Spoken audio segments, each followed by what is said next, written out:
Bahtera Nuh diciptakan untuk menyelamatkan Nuh, keluarganya dan beberapa hewan di dunia, namun satu makhluk pun tidak dipilih untuk diselamatkan karena Tuhan mencegahnya untuk diselamatkan.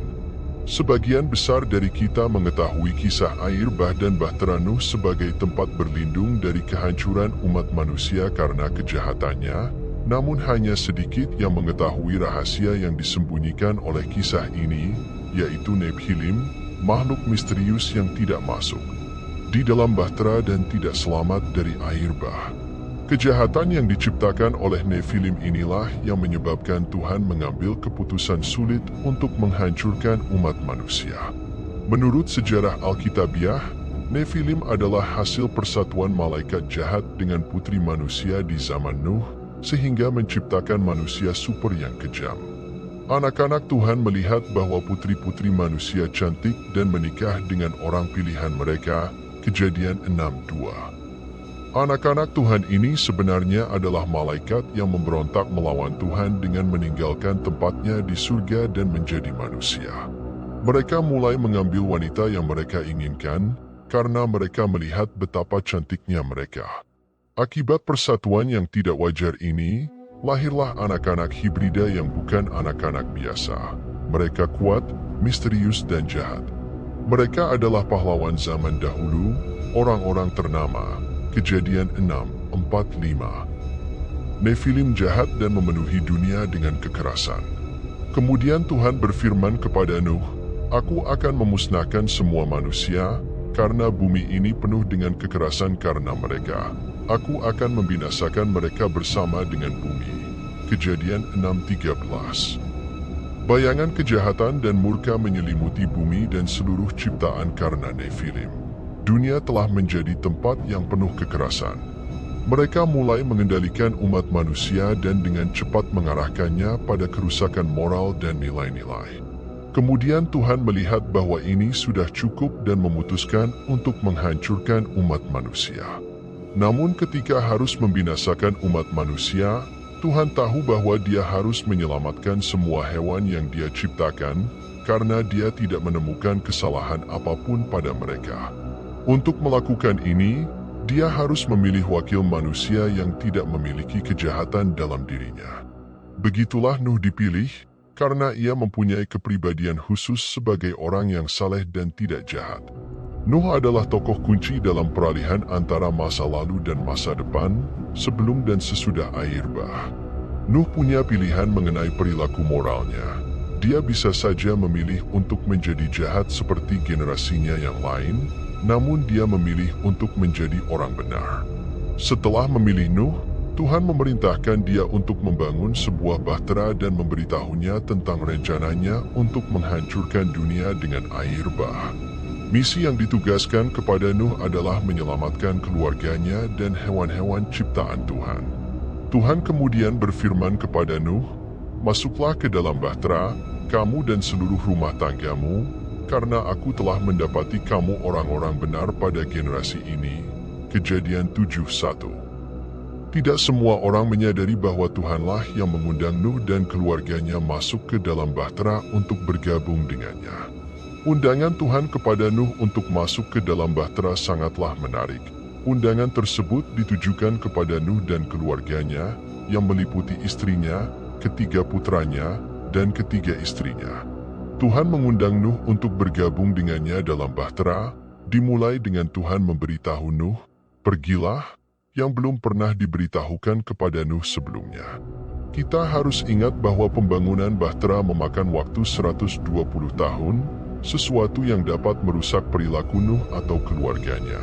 Namun, Tuhan menetapkan syarat, yaitu Nephilim tidak diperbolehkan masuk ke dalam bahtera. Bagaimanapun, merekalah yang menyebabkan kerusakan dunia dan kejahatan yang merajalela di dalamnya. Ketika Nuh menerima perintah Tuhan, dia bingung, namun dia mempercayai firman Tuhan dan mengikuti instruksinya yang ketat.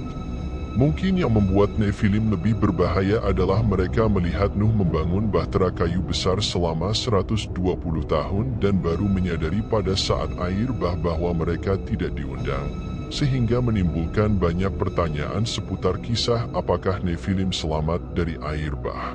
Bahtera itu dibangun dan, sesaat sebelum air bah mulai terjadi, umat manusia melihat semua spesies hewan memasuki bahtera.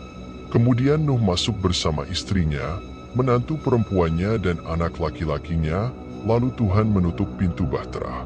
Hewan-hewan yang masuk adalah jantan dan betina dari semua makhluk hidup, seperti yang diperintahkan Allah kepada Nuh, maka Tuhan mengurungnya di dalam. Kejadian pukul 7.16. Sekali lagi, ayat ini menyiratkan bahwa Tuhan sendiri ada di dalam bahtera Nuh. Tuhanlah yang memanggil Nuh untuk datang ke bahtera, dan dialah yang menutup pintu bahtera sebelum air bah mulai terjadi. Penutupan tabut oleh Tuhan adalah simbol bahwa, setelah penghakiman Tuhan atas umat manusia, tidak ada jalan untuk kembali. Itu adalah point of no return. Kemudian Alkitab mengatakan bahwa semua orang di luar bahtera mati dalam banjir. Air naik dan menutupi gunung-gunung hingga kedalaman lebih dari 15 hasta. Segala sesuatu yang bergerak di bumi binasa. Burung, hewan peliharaan, hewan liar, semua makhluk itu bergerak di muka bumi dan seluruh umat manusia. Segala sesuatu yang hidup di muka bumi musnah. Manusia dan hewan serta makhluk-makhluk yang bergerak di bumi dan burung-burung pun musnah dari muka bumi. Hanya Nuh dan orang-orang yang bersama-sama dengan dia. Di dalam bahtera, Kejadian 7, 20-23. Semua Nefilim mati dalam air bah karena mereka tidak masuk ke dalam bahtera. Lebih jauh lagi, Alkitab menegaskan bahwa hanya orang benar yang beriman yang selamat dari air bah. Mencegah Nephilim memasuki bahtera ternyata merupakan keputusan yang tepat. Meski punah, hanya Nuh dan orang-orang yang bersamanya di dalam bahtera yang tersisa, Kejadian Juli 23. Warisan Nephilim berlanjut dalam cerita-cerita selanjutnya, seperti yang dilaporkan oleh Musa, tentang Nephilim yang dilihat oleh 12 mata-mata Israel yang mengintai selama 40 hari di tanah perjanjian. Mungkin mata-mata itu berbohong ketika mereka mengatakan bahwa suku Taen adalah raksasa Nephilim, dan mereka dengan sangat memutarbalikkan perbandingan tersebut ketika mereka mengatakan bahwa orang Israel hanya sebesar belalang di samping mereka. Namun selain laporan palsu dari 10 mata-mata yang ketakutan dan tidak setia, ada juga laporan dari 2 mata-mata yang setia, Yosua dan Kaleb. Karena pemberitaan negatif dan ketakutan bangsa Israel, maka Tuhan menghukum seluruh generasi yang tidak percaya akan kekuasaannya, mengembara selama 40 tahun di Gurun Sinai, hingga generasi yang tidak beriman meninggal dunia, kecuali Yosua dan Kaleb. Dengan demikian, generasi berikutnya mewarisi tanah perjanjian. Hal ini merupakan pengingat yang sangat mendalam akan akibat dosa yang merusak, namun juga merupakan demonstrasi keadilan Allah. Inilah sebabnya mengapa bahtera Nuh dikenang sebagai simbol harapan dan keselamatan. Kehidupan Nuh memberi kita pesan iman yang kuat dan, dalam menghadapi kesulitan yang tak terbayangkan, dalam konteks dunia yang dikuasai kejahatan dan korupsi, Nuh menonjol karena kebenaran dan pengabdiannya kepada Tuhan.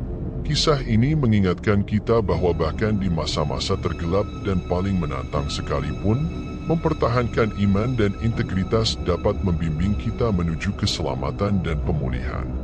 Jika Anda sedang menghadapi kesulitan atau merasa terbebani dengan keadaan di sekitar Anda, ingatlah tekad dan tekad Nuh. Ia menghadapi tantangan yang sangat besar, termasuk sikap skeptis dan cemoohan dari orang lain, namun ia tetap teguh pada keyakinannya dan jalan yang ia yakini benar. Kisahnya mengajarkan kita bahwa betapapun sulitnya masa ini, selalu ada harapan dan kemungkinan awal yang baru. Sama seperti Nuh yang menemukan keselamatan dan awal yang baru setelah badai, kita juga dapat menemukan kekuatan dan pembaruan dalam kehidupan kita sendiri. Miliki harapan, tetap percaya, dan ketahuilah bahwa setelah badai yang paling gelap, langit yang lebih cerah bisa terbuka. Kehidupan Nuh menunjukkan kepada kita bahwa kesabaran, iman, dan ketekunan dapat membawa kita melewati lautan terberat menuju tanah perdamaian dan pembaruan.